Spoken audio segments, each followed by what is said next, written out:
bisa dibilang karena akan menghilang. Tapi langsung aja kita saksikan. Oke, Aura Fire menghadapi Bigetron Alpha 40. Iya benar sekali, dan teriakan-teriakan di belakang kita pun sepertinya udah terdengar.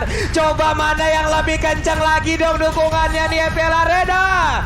Wih di Bigetron tuh, coba dengar tadi suaranya.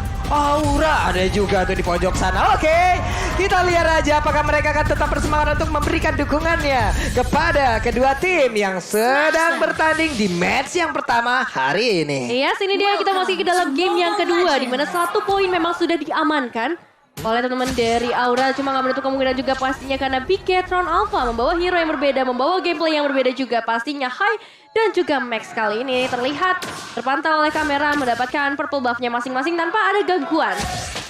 Oke, dua hero ada di area mid. Facehugger masih stay untuk bisa mendapatkan wave minion tersebut. Udah level 2, udah mulai bergerak pula. Kayeye nemenin langsung ke Aramat. Kabuki ditekan dari awal. Dimana tadi di game yang pertama 20% doang loh kill participation yang bisa didapatkan oleh Matt.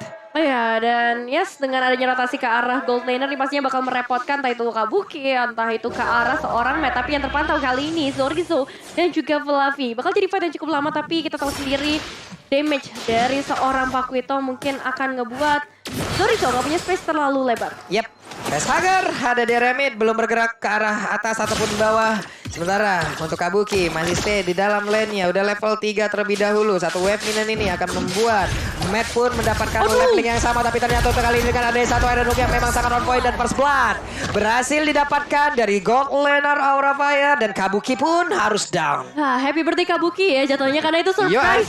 Yang benar-benar nggak ter-expect, tapi kali ini masih ada pembalasan ke arah seorang Matt, masih ada flicker yang bisa dibuka, tapi ternyata agak cukup karena Godiva punya satu efek blink atau maju ke bagian depan speed yang begitu luas, membuat dari seorang Matt harus tumbang juga. Yeah. Adil ya? Adil. Okay. Gold plate-nya sama-sama tumbang. Cuman memang itu langsung memberikan efek insecure sebenarnya buat Bigetron Alpha ya. Karena dari Natalianya sendiri, ketika dia gak terlihat, itu kita udah lumayan bingung. Apalagi ini adalah Natalia jungler. Waduh, ada Franco lagi. Masalahnya untuk penggunaan Brody dan tepat berada di depan Franco, itu masih ada satu celah. Tiap dia mengeluarkan basic attack-nya, dia diam sesaat loh. Dan itu adalah celah yang bisa dimanfaatkan oleh pengguna ataupun user-user Franco di luar sana untuk bisa menggunakan Iron Hook ya dengan sangat baik dari aiming-nya. Oke, ini dia perbenturan akan segera terjadi di mana satu Iron Hook-nya berhasil connect, tapi masih ada altar yang bisa dibuka oleh seorang Faisal. Ketik momen yang sangat amat tepat, belum ada yang tumbang, tapi High pada akhirnya berhasil ditumbangkan dan keuntungan besar untuk Bigetron Alpha. Mereka dapetin turtle, mereka dapetin ke arah junglernya, dan mungkin ngedapetin beberapa platingan seharusnya di area atas. Oke, cuan yang sangat banyak, gold yang sangat banyak berhasil didapatkan oleh pemain dari Bigetron Alpha. Barusan Tonopad Memory terbang di atas langit dari Land of Dawn itu sendiri. Hanya saja kali ini untuk Kabukinya berhasil menggocek Iron Hook yang dikeluarkan oleh Kaye. Dia tahu sepertinya ada informasi di mana Bloodhound tadi sudah dikeluarkan di area Turtle. Tapi Kabuki ternyata harus tumbangan juga. Kali ini perebutan purple buff-nya masih bisa diamankan oleh seorang High, membuat Zorizo harus mundur lagi karena kali ini Zorizo juga nggak megang retribution, tapi Kabuki terus sekali untuk berapa kali kedua kalinya mungkin dan membuat dari seorang Godiva masih punya kesempatan memberikan beberapa pertahanannya dan harus tumbang pada akhirnya. Tapi di sisi lain High datang di waktu yang tepat memberikan eliminasi pembalasan dendam terjadi dari Aura Fire. Oke, cukup memaksakan keadaan, tapi untuk kali ini terlihat ada lagi Natalia yang berhasil langsung ditabrak begitu saja, dimana sekarang Tonopad Memory udah langsung diantarkan ke bagian depan, tapi Max masih cukup tebal. Wow. Ya, dan inilah perbedaan dari emblem Demon Slayer ya, dan juga mungkin dari High Andra yang dipakai oleh High sendiri. Penetration movement speed untuk High, sedangkan kita tahu banget bagaimana dengan adanya emblem jungle. Ini bakal lebih cepat untuk retribution yang dipakai oleh Max. Dan yang lainnya masih cukup berimbang dan cukup sama ya. Godiva juga dengan konkasit blastnya nambahin HP, ada cooldown time reduction.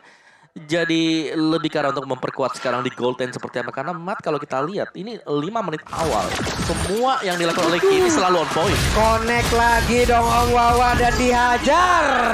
Habis-habisan Bigetron Alpha di atas angin di early game ini. Wah, ini combo mau sih instant kill, tapi di sisi lain juga kita melihat Zorizo nggak bisa kemana-mana lagi, terjebak dengan adanya Fluffy dan juga habis dengan beberapa selendangnya kali ini menambahkan shield-nya juga, dan Zorizo make a play. Gold lane-nya masih aman untuk beberapa detik ke depan. Wow, satu tetes terakhir HP yang dia miliki masih bisa selamat begitu. Apa berhasil lagi mendapatkan Kara Talon di mana Kaye langsung aja menarik juga Kara dari Fluffy.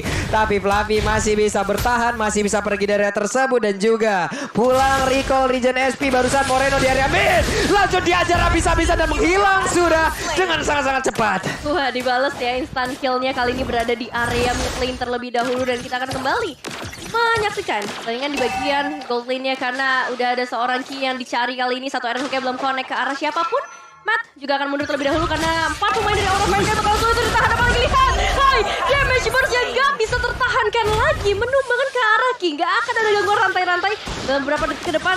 Tapi yang jelas ini outer turret dari Bigetron Alpha dalam ancaman bisa banget untuk diamankan oleh Kabuki. Oke, tadi wave minionnya udah langsung ditahan. Berarti akan ada satu wave minion siap untuk menabrak juga ke arah satu bottom lane. Tapi hai, Godiva mundur semuanya. Belum lagi di tengah antara Fluffy dan juga pergerakan dari Esmeralda yang digunakan oleh Sorizo masih sangat-sangat kuat dan juga belum terkalahkan, di mana untuk Fluffy-nya pun diusir mundur untuk kali ini. Wah, Blade of Despair udah diamankan oleh seorang Matt. Ini pasti bakal sakit banget, tapi Bloodhound ke arah seorang Faisal ternyata belum cukup. Bahkan langsung dibalikin saja, membuat Ki yang harus mundur. Dan hai datang, berdamage yang cukup sakit. Tambah lagi Flicker harus tertrigger. Ke arah Ki, Matt masih bisa memberikan beberapa tembakannya kali ini, tapi untuk eliminasi kayaknya belum bisa deh. Iya, masih tertahan tadi seperti damage hanya saja untuk sekarang. Konsel udah langsung diaktifkan. Mereka akan berpindah tempat ke arah mana ini? Karena ada satu pergerakan lagi yang ditahan oleh Godiva. Tyrant Revenge-nya lompat menjauh dulu bawah. Yes, tarik ulur sih sebenarnya yang harus dilakukan oleh Aura Fire sekarang karena mereka cukup tertinggal ya dari sisi level.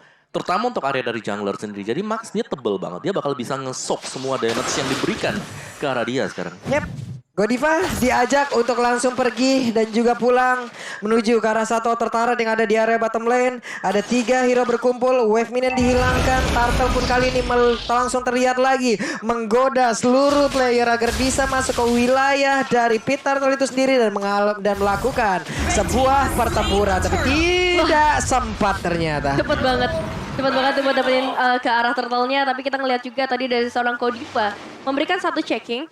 Dan sebenarnya harus lebih berhati-hati untuk Godiva. Kita udah ngeliat beberapa kali instant kill dengan adanya combo Franco dan juga Batrix. Iya, itu sekali kena Bloodhound, Nibiru's ada di belakangnya. Atau satu dua kali basic attack plus Nibiru's itu bisa menumbangkan hero yang tebel. Apalagi kalau misal dari Matt dia udah dapetin itemnya Demon Hunter Sword.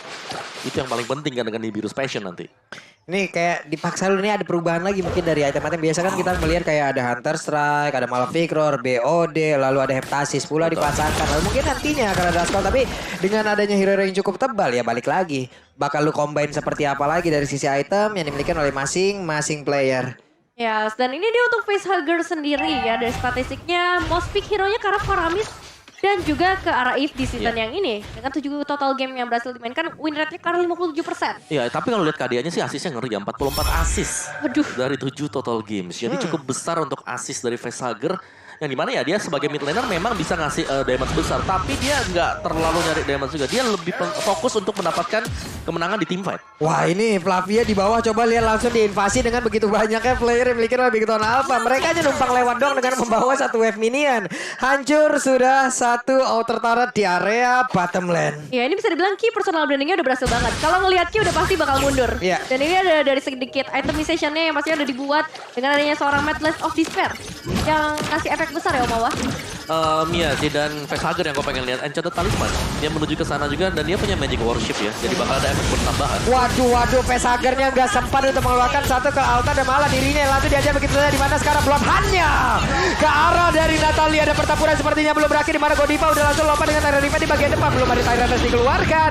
Mundur lagi, mereka kalah dari segi quantity player-player yang dimiliki oleh pemain dari Aura Fire itu sendiri. Barusan Iron Hook-nya Godiva ditarik lagi masuk ke dalam pelukan pemain-pemain dari Bigetron Alpha, di mana mereka mulai maju ke bagian depan dan Sorizo mulai di area tersebut. Dan sekarang Lordnya menjadi milik dari Bigetron Alpha dan again Kodek Iron Hook-nya. Facehugger harus ditumbangkan untuk kedua kalinya sejauh ini. Lord bisa diamankan. Bagi teman-teman dari Bigetron Alpha dan tarikan berikutnya dari Soriki. Yang sudah Godiva gak butuh waktu yang lama untuk bisa memberikan satu instant kill. Melihat di sana ada Matt, ada Moreno juga.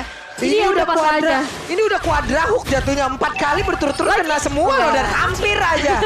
Hampir.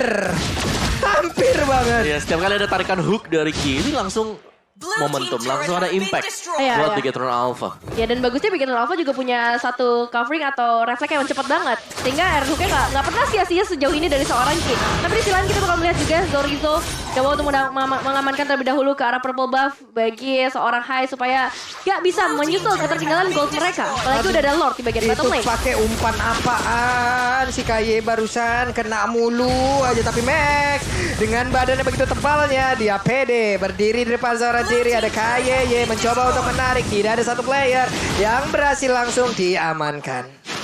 Ini dia Lordnya memang berhasil ditumbangkan, tapi lihat berapa banyak inner turret yang bisa diruntuhkan juga oleh Bigetron Alpha. Satu tarikan mautnya ya bisa dibilang, karena ngeri banget ketika rantainya udah keluar tapi belum bisa mendapatkan satu player dari Aura Fire. Iya, tapi di sini jujur ya, kalau kita ngeliat dari Aura Fire, mereka lumayan tertekan.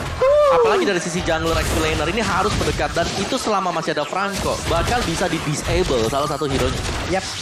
Ini barusan juga dengan adanya satu wave minion plus dengan gerobak UMKM yang udah cukup besar nih ya. Ini jadi usaha maju ini sepertinya ya. Usaha maju. Sudah bergerak menjadi CV seperti dan mungkin udah lagi jadi PT itu. Udah lebih gede modern banget ya. ketika wave minion untuk gerobaknya. Bener, ya semakin banyak orangnya bisa bikin PT yang lebih besar, tapi kali dari seorang Zorizo udah mulai dijebak dengan 4 pemain dari Aura Fire. Oh, Ki datang, Max juga datang, begitu tarik bahkan dia bisa benar-benar lagi. Sehingga pemain dari Aura survive dengan adanya altar yang memang dibuka oleh seorang facehugger, tapi ini gak cukup untuk menyelamatkan seorang Kabuki. Wah, Iron Hook-nya connect banget, tapi barusan ada Tyrant Rage yang memang mendorong untuk masuk ke bagian dalam, dan mereka mendapatkan kesempatan yang sama lewat Valentina yang langsung mengcopy MNU yang dimiliki oleh Faramis. Altarnya dibales langsung.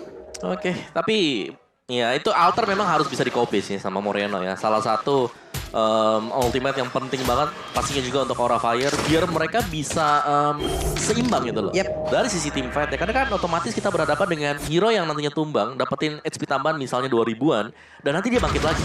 Dan itu harus bisa dilawan dengan hal yang sama juga. Yeah. Dan itulah fungsi dari Valentina sekarang. Wah, ini sedikit lagi bisakah dia bertahan? Natalia, Hai, tertangkap basah, lenyap di area mid. Wah, benar-benar hilang ya. Kali ini nggak bisa muncul lagi dalam 25 detik ke depan. Tapi dari Aura Fire nampaknya masih mencoba untuk mempertahankan posisi mereka. 3 base turret yang tersisa. Untuk mid base turretnya udah tipis banget. Disenggol juga harusnya udah runtuh. Dan Bigetron Alpha punya chase yang besar banget nih ke arah Lord yang udah spawn. Ya, tanpa retribution yang pastinya sih. Ini tebal-tebal semuanya juga. Dan mungkin poin plus ketika kita melihat ada Natalia. Ini Natalianya bisa pick off. Oke. 1-2 hero yang sedang melakukan split push. Tapi apa yang dilakukan oleh Bigetron Alpha? Emang ada yang split push? Hampir gak ada sama sekali. Dan kalaupun memang lagi split push, itu selalu ada temennya, ada partnernya. Plus mereka juga udah emang dengan durability cukup tebal juga dari masing-masing player. Nanti coba lihat aja. Ada pergerakan maju ke depan, tapi Fluffy di mana langsung mengharuskan Facehugger mengeluarkan satu call altarnya, menyelamatkan rekannya. Ada satu lagi Renner di bagian belakang, belum ada satu tembakan yang langsung dikeluarkan. Kaye numpang gertak dong. Gua hancurin nih halaman rumahnya nih gitu. Ini yang sempat dibahas juga ya sama Om Wawa. Hai, cuma punya 2 target, Moreno atau nggak Matt. Meanwhile, Mattnya dari tadi ditemenin terus sama seorang Ki. Jadi untuk targetingnya bakal susah banget. Moreno sampai ke arah late game juga nyawanya, HP-nya lebih bertambah. Tapi Lord akan segera masuk 40. Yap, Franco dengan konselnya. Siapa yang akan ditarik? Nggak akan ada satupun. Akankah ini dibalaskan secara langsung oleh pemain dari Barapa? Di mana sekarang Kumranya langsung aja dihancurkan dengan begitu banyak damage yang masuk ke arah tubuhnya, dan juga Zorizo. Plus sekarang dia ada tengah Moreno dengan ada itu altar langsung di copy juga dari pemain Aura Fire. Faramis langsung aja mendapatkan kejadian yang sama, hal yang sama.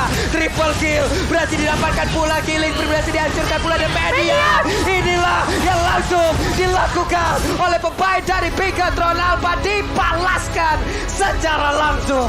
Wipe out berhasil diamankan oleh Bigetron. Kali ini Misty balas dendam yang akan terbalaskan, meskipun belum selesai sampai di sini. Kita masih akan masuk ke dalam game yang ketiga.